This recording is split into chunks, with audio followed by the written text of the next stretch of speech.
Being a part of Jamla Records, I learned so much from just being around the studio.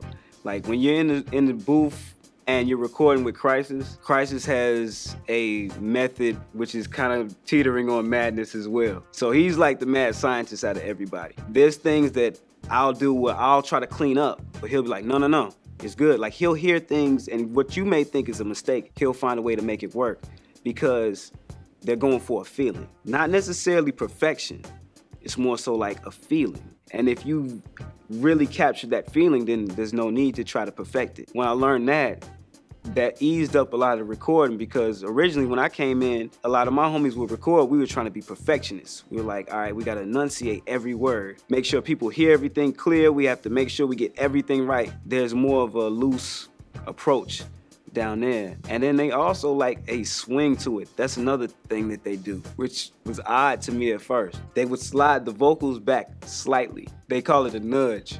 For me, it annoyed me. Like at first I was like, yo, that's not the way I wrote it, that's not the way I rapped it. Then they be like, no, but it sounds better like that. And then when you kind of hear it, you be like, oh, I get it. Now I see why you guys like this. Like, it makes more sense this way. It took me a while to get used to it. Sometimes I still fight them over it. I ain't gonna lie to you. I still turn around and say, hey, move it back. Move it all the way back. I don't want none of that. But I think that was one of the learning lessons that I had. Another one, being around Ninth Wonder, you learn patience. He's so like ahead of his time in so many ways. While you're still on lesson 1, he's on like 15. And you're still trying to get lesson 1. And so sometimes you have to learn how to see his vision from a wide angle and trust it and really walk out on faith. He's seen a lot of things, done a lot of things, and I'm in that process of still learning those things. He'll drop a lot of jewels on you in a span of 30 minutes, and you'll be trying to pick up whatever you can, and you realize you can't keep everything, but you try to pick up whatever you can. So I've learned a lot of patience with him.